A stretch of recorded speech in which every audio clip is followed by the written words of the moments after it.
This program was made possible with major support from the National Endowment for the Arts.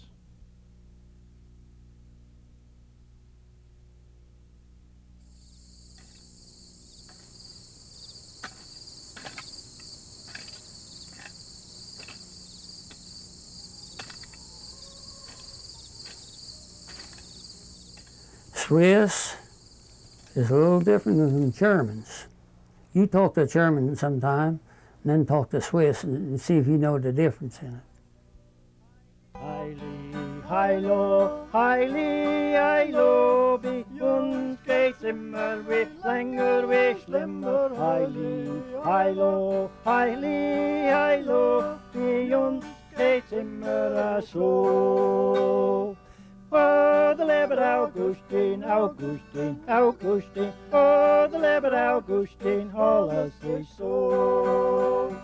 Frau ist verlaufen und Geld ist versoffen und oh, the lebbed Augustine, alles ist so. Heili, heilo, heili, heilo, bei uns geht's immer wie länger, wie schlimmer. Heili, heilo, heili, heilo, bei uns geht's immer so.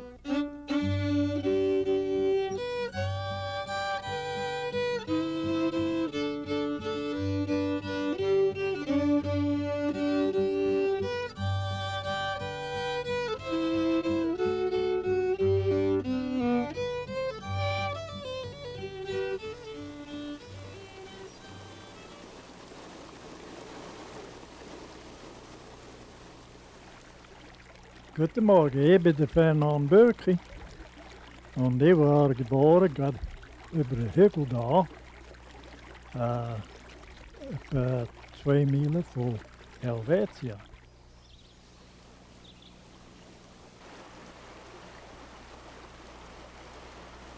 Ich habe das ganze Leben da vor allem gefangen, da in das kleine Gräbchen. Über den Hügel da wohnt der Bruce Bettler. Der Bruce und ich tun ein bisschen jodeln und singen.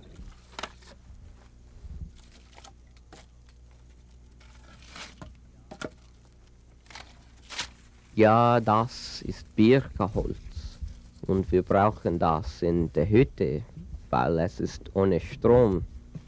Hier in Helvetia ist das Winter immer kalt und lang. I grew up 2 farms away from here, from the Otto Bettler farm, my great-grandfather's farm, and I lived here until I went to college in St. Vincent in Pennsylvania, and then I worked in Washington, D.C., studied theology, and became involved in the Swiss folklore group because I had grown up folk dancing and yodeling here in Helvetia. And as I got more involved in the Swiss group, I had a chance to go to Switzerland and travel and to live there. And my life has turned me back here to Helvetia now to live. Our ancestors came to this valley at the headwaters of the Buchanan River in 1869, and they called their village Helvetia, which is the Latin word for Switzerland.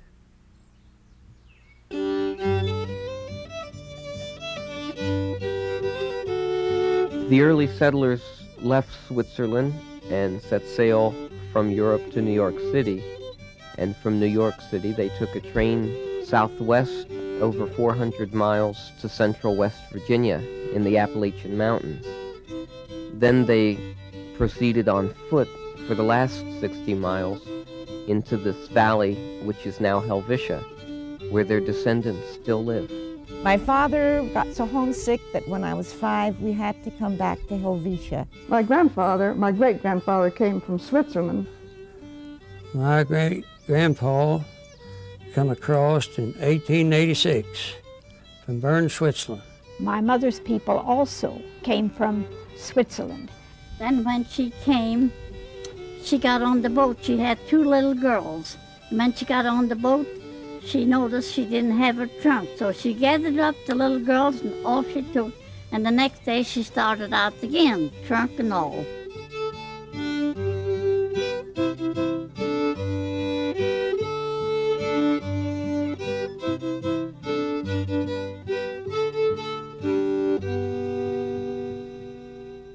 The Switzerland of the 1860s was very poor, and people moved from there to the United States looking for a better life.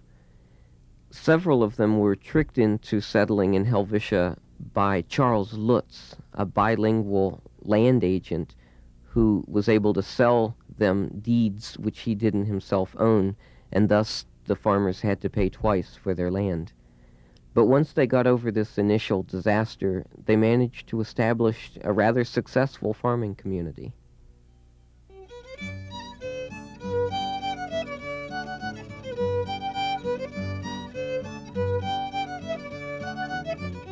This was a real ethnic community. The children had special summer school to learn written German, and church services were in German until the 1940s. Music and dance were very important to the early settlers. They brought with them from Switzerland their folk songs and their dances, schottisch, polka, waltz. They played instruments, stringed instruments like fiddle and guitar, and early on formed a brass band, which remained a band in the community until World War II. Their home instruments, the stringed instruments, were eventually melded with American instruments like the banjo, and they started playing Appalachian music also and started having square dances.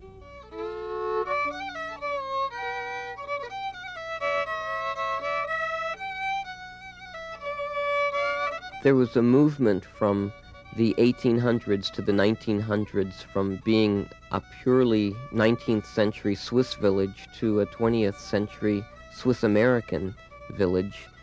The language changed from completely German to almost completely English in my lifetime, and also it moved from being a farming community to a lumber and coal region as the West Virginia economy evolved.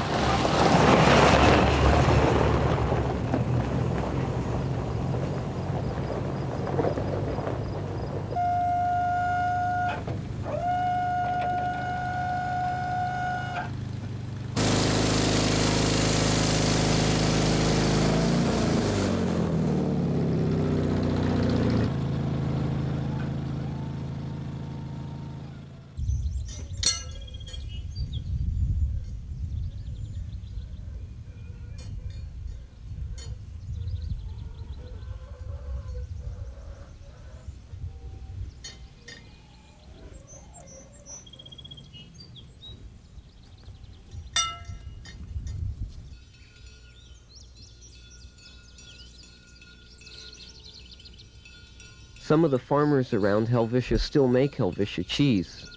Alvin Berkey is one of our youngest cheesemakers, and he still works his great-grandfather's farm, the Berkey place.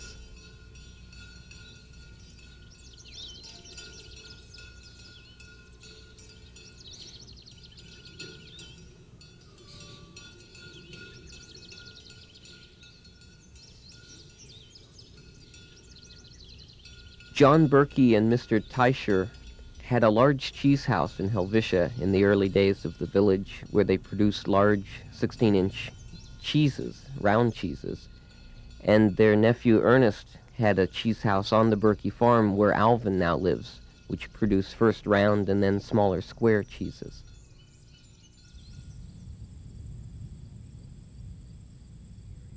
The oldest cheesemakers in the area are the Bolly sisters, who live out the ridge beyond the Buckwheat Church. Wenn unsere Mutter gestorben ist, hat der Vater wollen eben bleiben mit ihm. Und Fitzi und ich sind so alt gewesen, so er hat uns gefragt. And we started cheese making. Our grandmother made cheese for a long time, and then eventually we started to make cheese. It kind of runs in the family. We all like cheese, so we make our own cheese. Großmutter und Großvater und der Familie. Das ist Großmutter, das ist Großvater, ein Fritz, das ist Fritz, der Fritz. Pep, Uncle Andrew. Teach the mommy to the baby.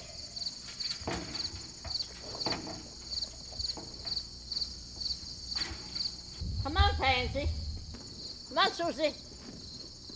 Sure, they won't let you come, will they?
It gives more cheese and better cheese if you don't have if you have different cows.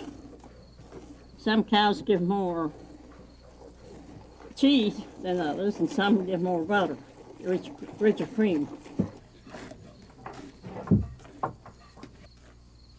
I think I'm done. I got a bottle full of milk.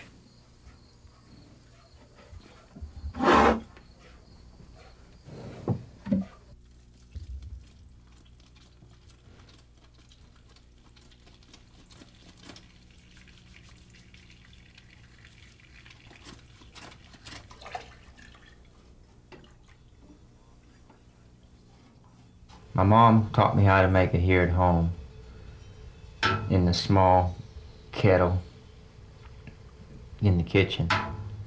But I learned to make cheese 8 years ago in Helvetia.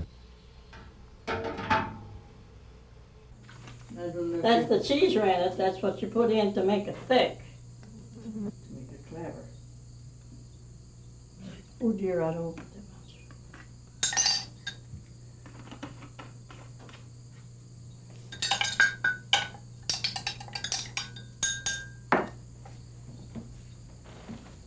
Now that makes the cheese flabber. So it'll make a cheese. That's what makes the cheese. I remember Grandma always making cheese, and we kids would like to stay around until she got it finished, because we'd like to eat it before it was put in the press.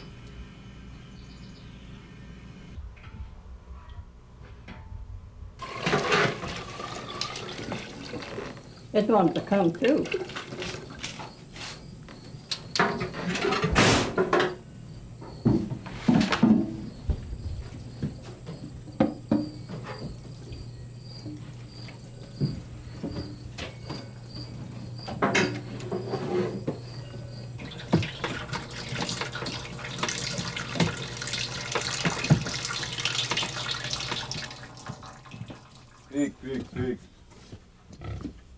Pig. Pig.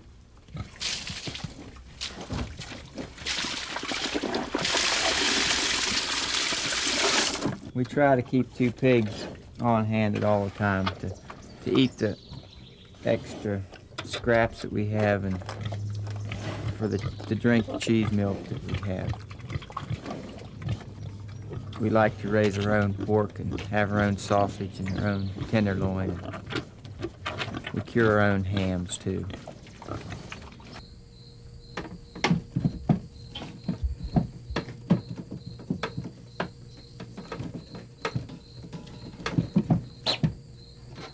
It's hard to push out sometimes on those little holes that it came out on.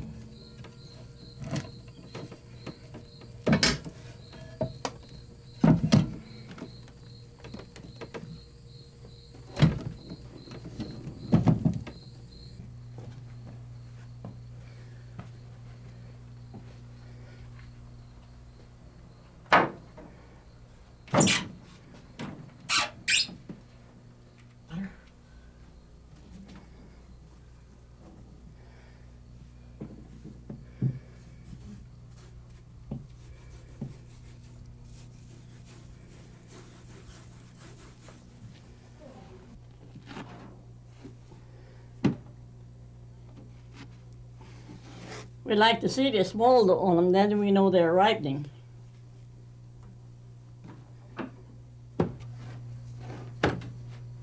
They're not supposed to touch.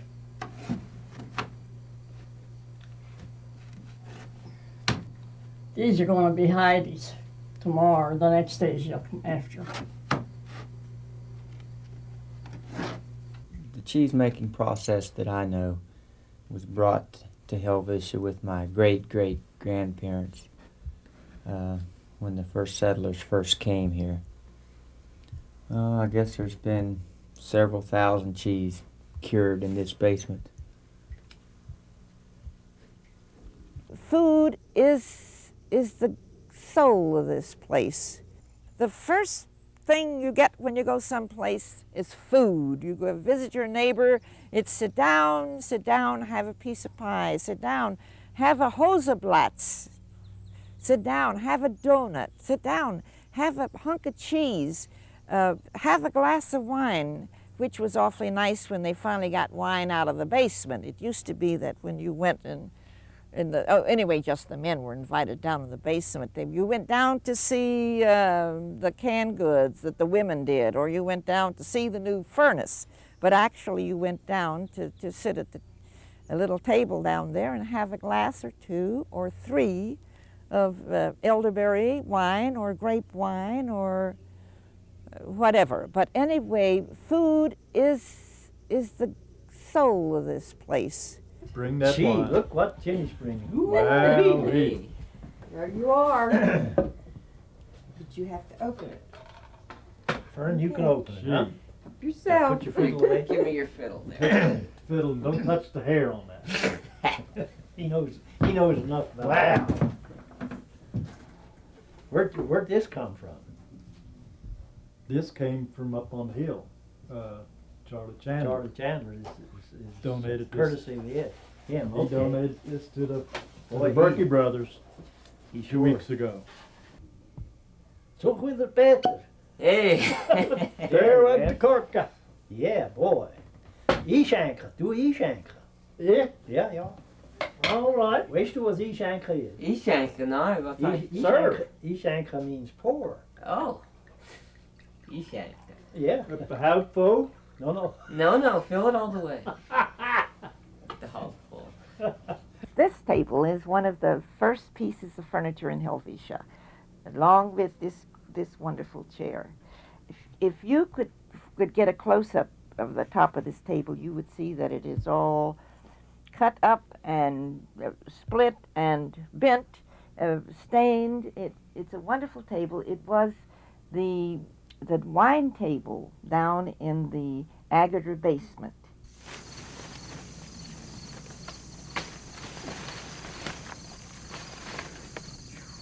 Well, our dad used to make wine. Not that he drank it so much, but he liked to serve the people when they come, give them a glass. Grandpa Bettler made wine out of pure juice altogether. His grapes were really sweet. They were regular wine grapes, I guess. Yeah, blue Concord wine grapes. And I believe it depends on when you pick the grapes is when you have the most sugar in them. So if you let them ripen fully and then pick them and put them in the barrel. At our house, we always had to go pick elderberry, and they were wild. And it took about 2 bushel of picked berries to make a 50-gallon barrel of wine. Yeah. And remember how we used Pint to... to the gallon? Yeah, put a pint to the gallon. Pint of And we juice used to the gallon. when we'd have to pull them off, us boys would have to pull them off, and then we'd put them, lipstick, made a red mustache with those berries. Yeah, a lot of fun with. And then Mom come with a thimble and bang, bang, hit us on the head because we were mean boys. Vem luterbach kan i min strump förloren und ohne Strumpf kan i nicht heim. So kann ich grad wieder zum Luterbach zurück und kaufe den Strumpf von mis Bein. Oh,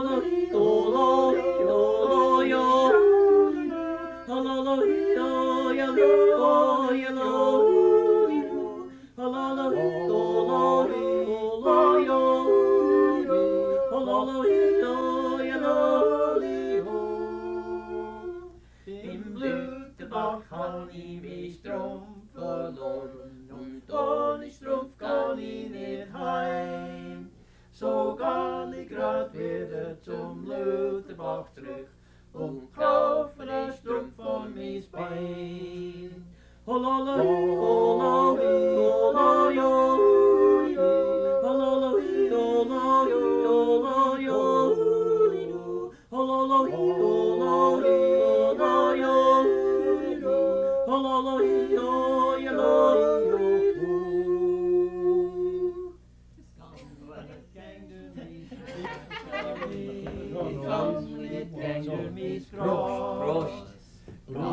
It came to me,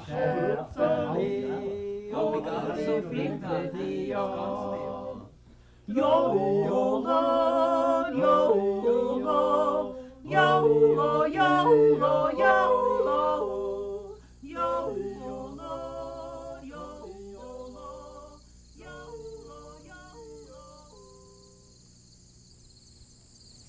This is our late sweet corn patch. It's just coming in silk good. We hope it'll make it, but it was so dry, we couldn't plant it, it wouldn't come up. But I think it'll make it because the ears are forming pretty good. These are beans we put up about 100 quarts. That's 3 deep in there, those jars. And that's pears. Got about 100 quarts of them too. There's tomato juice. And some of that. That's not tomato juice, that's tomato pulp. There's our sausage we're proud of. That's what we were doing last fall. They're smoked. Now see, they're not very nice built.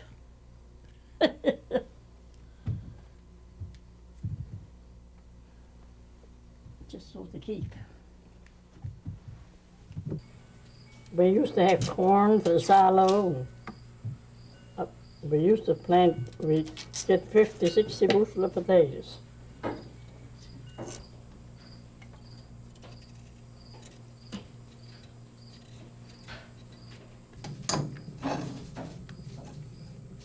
I think I better quit. I'll roll off.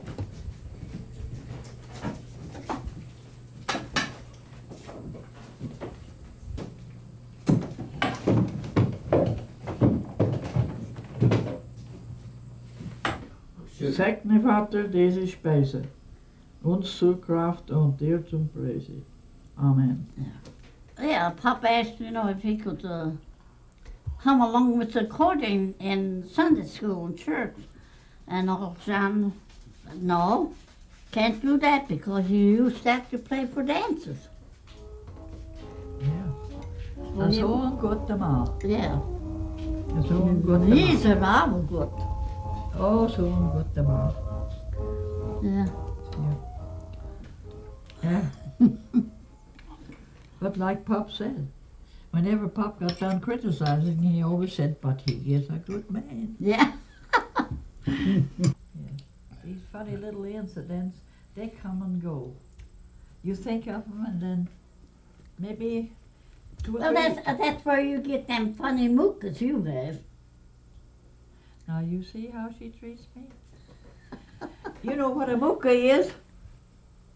Well, she says I have a lot of mookas. Yeah, you do. I see some on the side. Yes. What is a mocha? Well, you tell them. I don't know. You accuse me having a lot of mookas. Little habits. Huh? Little habits you got. Somebody touches your wash clothes, you throw a stick of stove with it. Whatever. Yes, Arnold Louis-Cart would come and walk by my washing and I'd pick up a stick of stove with it and I'd hit him too. He wasn't supposed to go close to my clothes. Did you do that, Lena? Yes, I did. Well, shame on you, the poor man. He didn't have no business out there. Maybe he was going to bring in your washing. That would be worse. And then poor Grandma out here in the wilderness, and she had it pretty nice over in Switzerland. She'd go up on top of the hill every Sunday looking to see if she could see a glimpse of Switzerland. And hear the church bells. Yeah. That's what she missed the most, was the church bells. And whenever there was a nail put in, right out there in the hall, there's some nails in the floor, and then Grandma would say, oh, the wobbly did that. That's wobbly had this. Or anything that had to do with nails and the hammer, you got the credit for it. Grandma said she wasn't going to learn that English language. That she wasn't going to be foolish and learn that English language. All she learned to say was a nutmeg. She could say nutmeg. The dentist. And dentist. She called it the denty. Yeah. What's that? The dentist. Dentist? Mhm. Oh. She called it a dentist. Had to go to the dentist. She never did. But she said she wasn't going to be foolish and learn that old English language. And she didn't either. The people who live here are from several sections of Switzerland, but predominantly from Bern. So when we speak Berndeutsch, we speak very slowly here. The Berkeys and the Bettlers and the Detweilers speak Berndeutsch. The Clays, Elsie Berkey's family, speak Appenzeldeutsch, and they, instead of EU, which means yes in Bern, they say Jo, which is yes in Appenzell. And Ja is High German, Schweizerdeutsch, Hochdeutsch. The Merkleys, my mom's side of the family, speak dialect from Aargau, which is similar to Berndeutsch, except it's not so slow.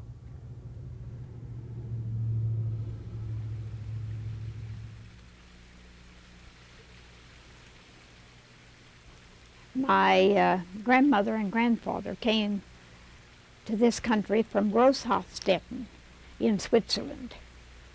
My oldest aunt remembered them leaving Switzerland to come to this country.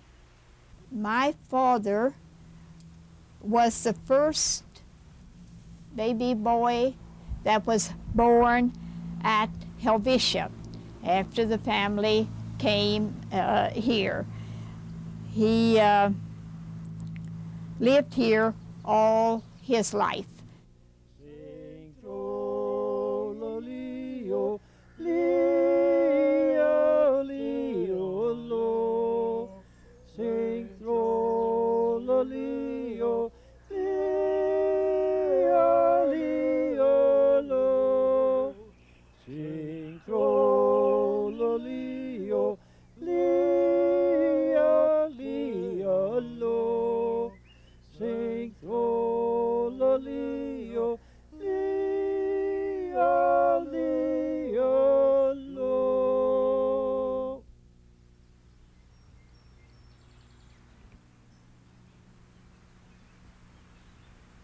My great-grandpa come across in 1886 from Bern, Switzerland, and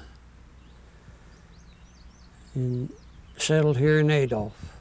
And there's some others come along about the same time, and there was Feasters and Wagmans and Bramwalds.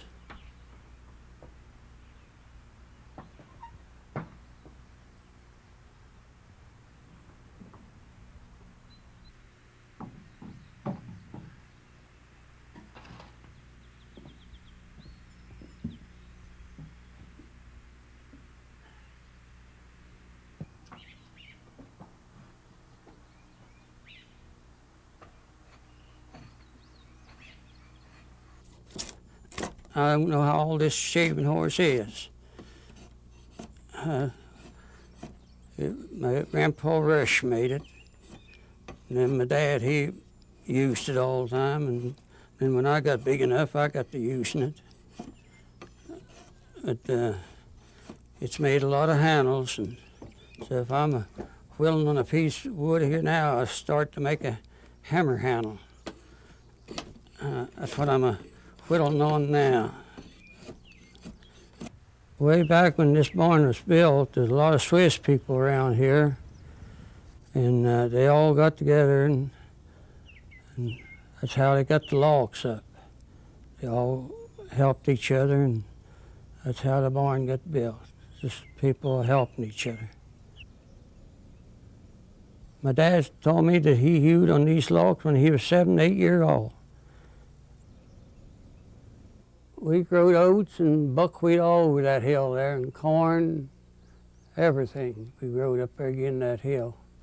This cradle here, we cradled the oats with them, then we tied them in sheaves. Then in the wintertime, we thrashed them here on this floor. On the floor here, my dad, he called it the thrash floor. And we thrashed and knocked them out with a rail. My grandpa Rush built this sled, and my father, he was a boy though, young, made this sled, and it never hauled nothing on the hay. So it hauled, and it surely hauled a lot of hay. And that's all we used it for. Still using it at times. Old man Albert Bramwalt was a blacksmith. And I watched him when I was a kid. I used to watch him a lot. Take the horse up and give him a shot. The old time told me the devil will get you for hitting cold iron.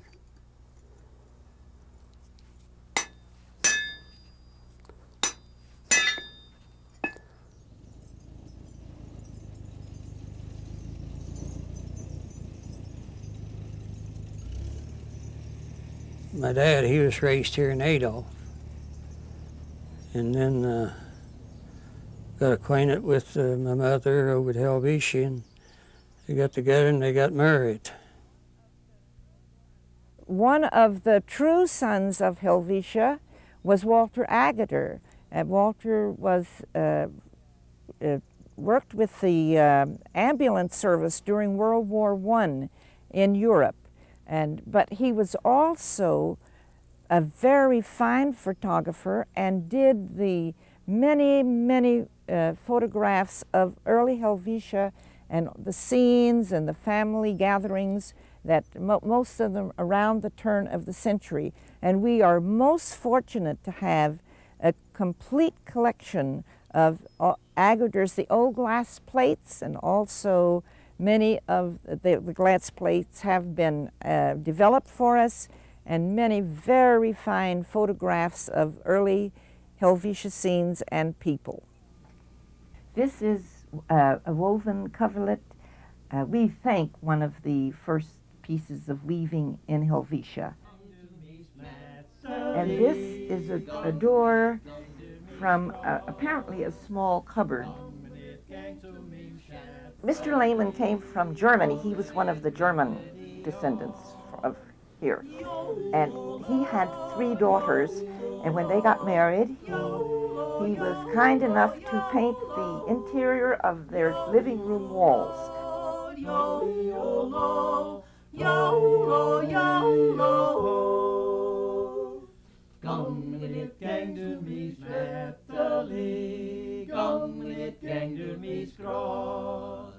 Gamlet gang til min schätzeli, oder bringle die ja. Jola, jola, jola, jola, jola, jola, jola, jola, jola.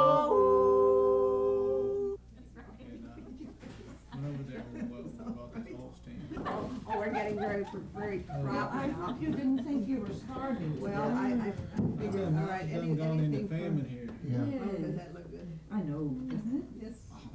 I think Jim could have the sausage sandwich and I could have the chicken. It was just, no trip. Hazardous place. Thank you. Now the coffee is coming.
I started folk dancing when I was 2 years old. I've always been real proud of the tradition in Helvetia. My grandfather was a native from Switzerland. He was originally from Switzerland, and he was real proud of the tradition. This is my mother, and she's been folk dancing for, I don't know, two since how long. generations here. And this is my daughter. 3 generations. So yeah, we have 3 generations.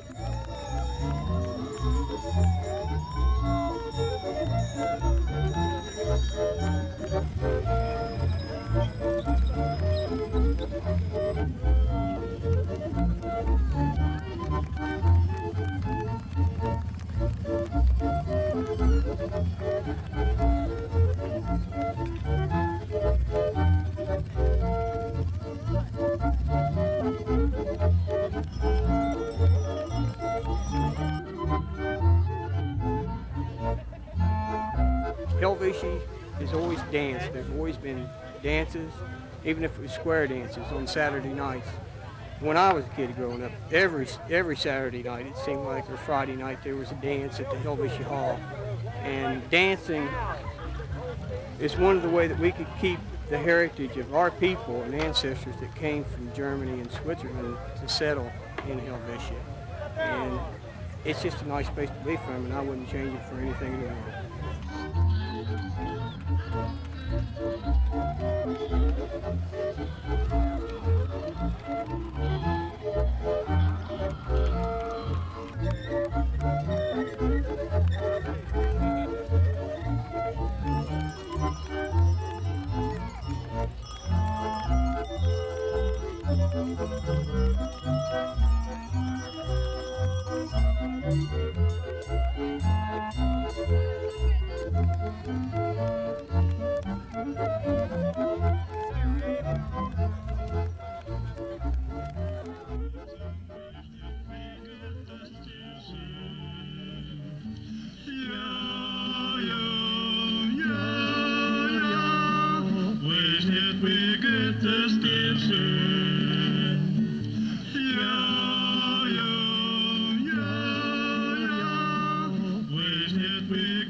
The children of the Pickens and Helvetia area attend Pickens School, which is the smallest school in West Virginia, and probably were the most rural or isolated geographically.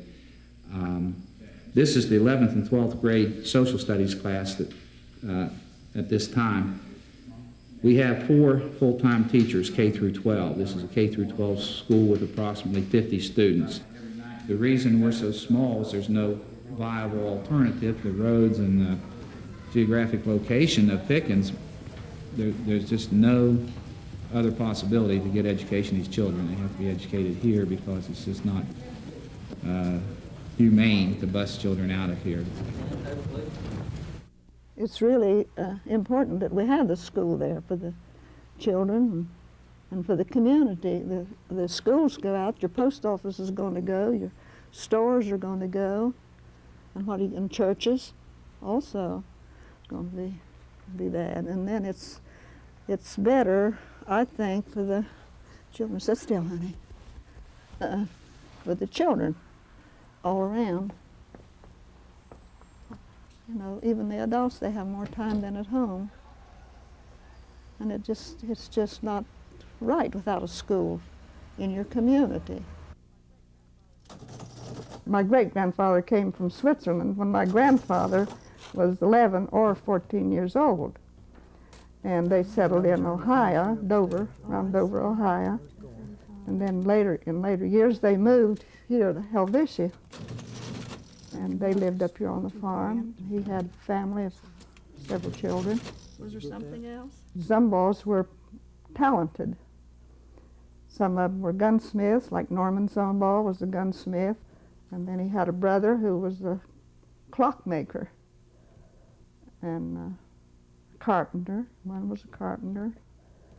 They made machinery too. They made a thrash machine, old thrash machine, that's over here in the museum now. And then Norman, I think it was Norman by himself, made some kind of an engine. They were just real ambitious seamstresses. Sew, they could sew.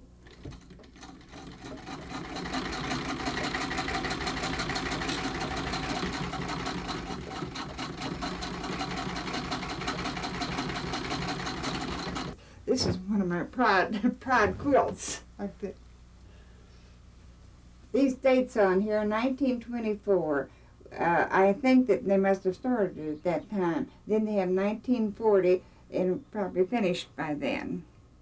Whenever my girls get married, I give them a quilted quilt that I make, and then the grandchildren now get one too. And so then the boys usually like the comfort, so I make a comfort out of real wool and give them for a wedding present.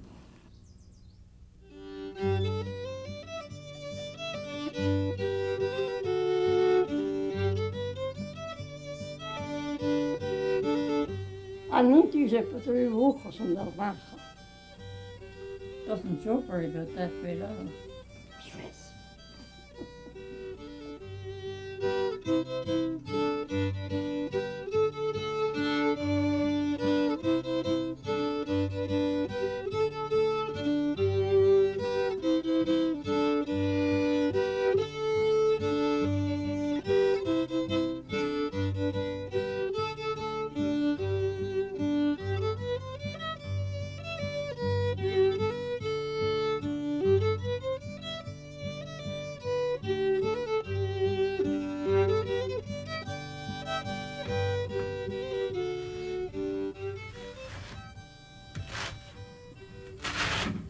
I call them rolls. My mother called them little wriggles.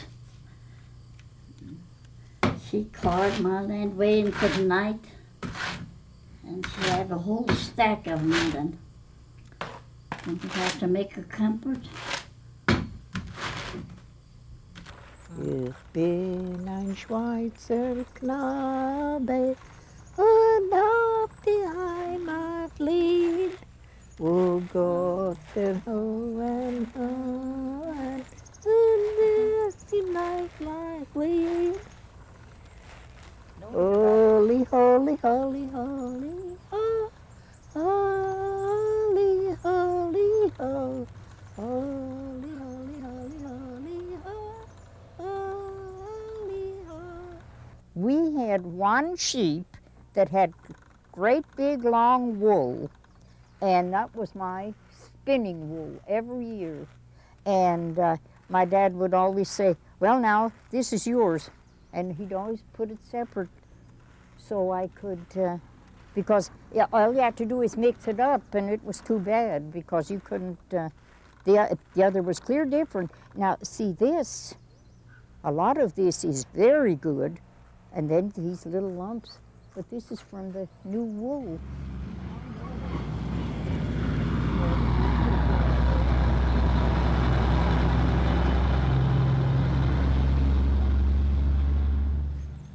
Grandma gave this spinning wheel to me, and Grandpa Merkley made it in about 1870. How many did he make? Oh, 12 or 15, and he had them sold before he'd ever get them finished for $1.50. I'm making these socks for Charlie. He's my brother-in-law, and he's been sick, and he's always got a cold foot. So I said, well, I'll make you a pair of wool socks, and you can keep your feet warm.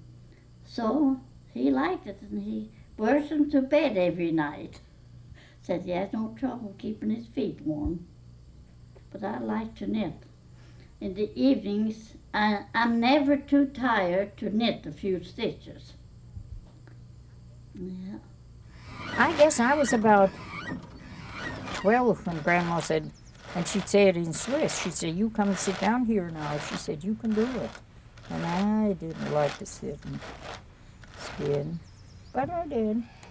You never said no to Grandma or none of my people as far as that goes. Our grandmother taught us German, and we all knew German and English when we went to kindergarten. When Grandma and Grandpa were first here, I think that about the second year that they were here that they had this get-together, and there was nowhere to dance, but they would get together and sing, and then they would make these, the Hosselblatts, the crullers, the rosettes, and raised donuts.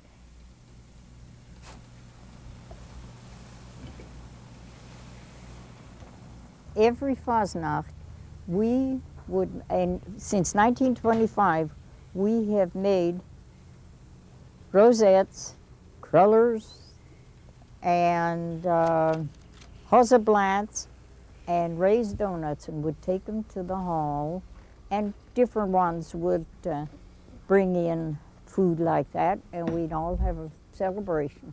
That's why we celebrated Fasnacht, Shrove Tuesday.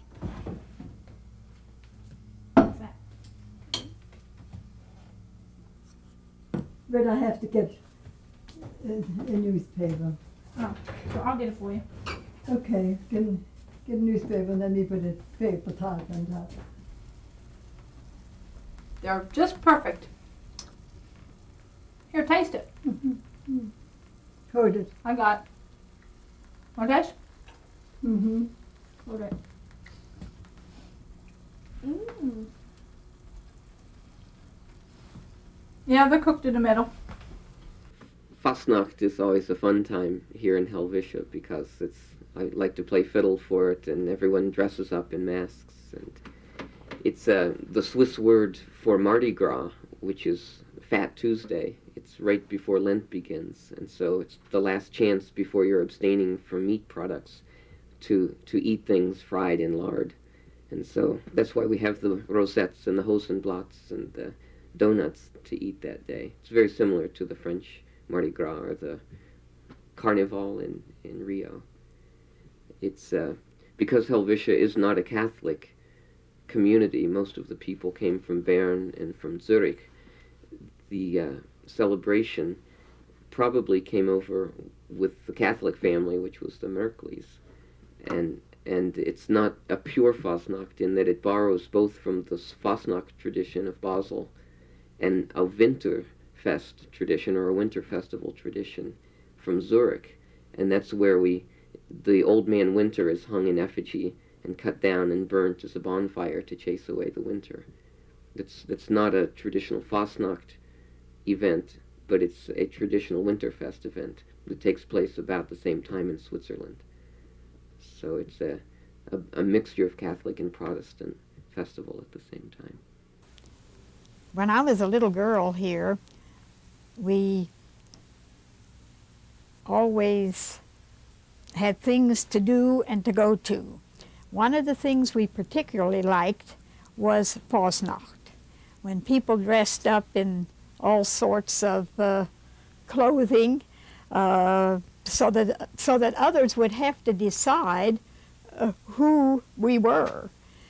So it was always a great time, and then you didn't go to any other dances or anything of that nature until after Easter. You wore all kinds of masks, whatever you could find to make something out of, when you went to the community hall at Fasnacht. The uglier they were, the better you liked them. And it was fun to see whether you could recognize who the other people were that were there and also dressed up in their Fasnacht garb. Linda has one.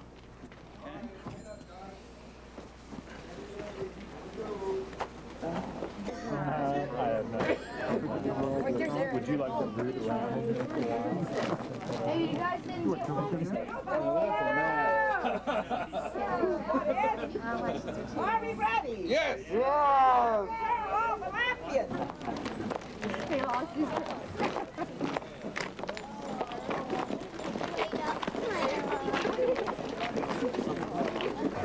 Go ahead.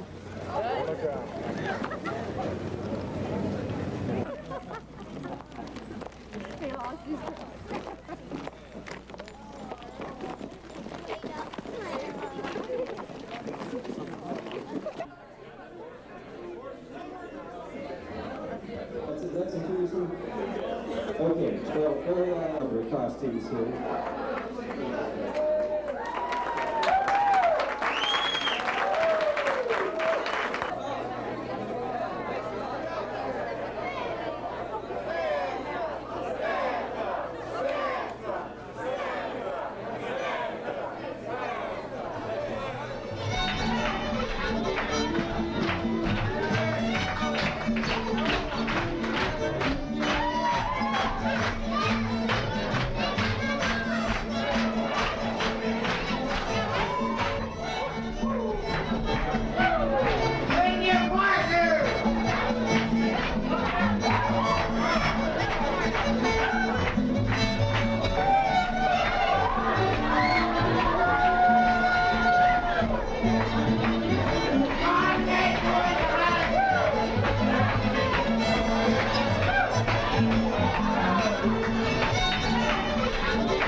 Helvetia is a village with so much potential economically and culturally. West Virginia is losing people every year, and so why did I come back here? There's so much to work with here. We have already the Swiss culture. We have a state the same size as Switzerland. They're both mountainous regions. They have similar problems with rural education, with transportation, with the isolation from their neighbors. And yet all these things can be monopolized upon. The Swiss have taken those disadvantages and made them advantages. And I'd like to see that more and more done here in Helvetia.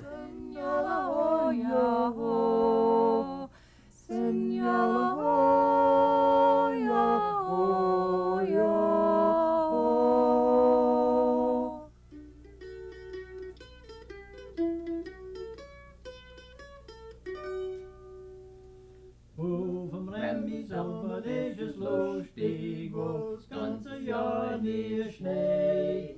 Ist der Chemiefäger mit dem stumpfen Besen in Mehlsuppe Hakei. Di-o-lo-di-di-o-ho, di-o-lo-di-di-o-ho,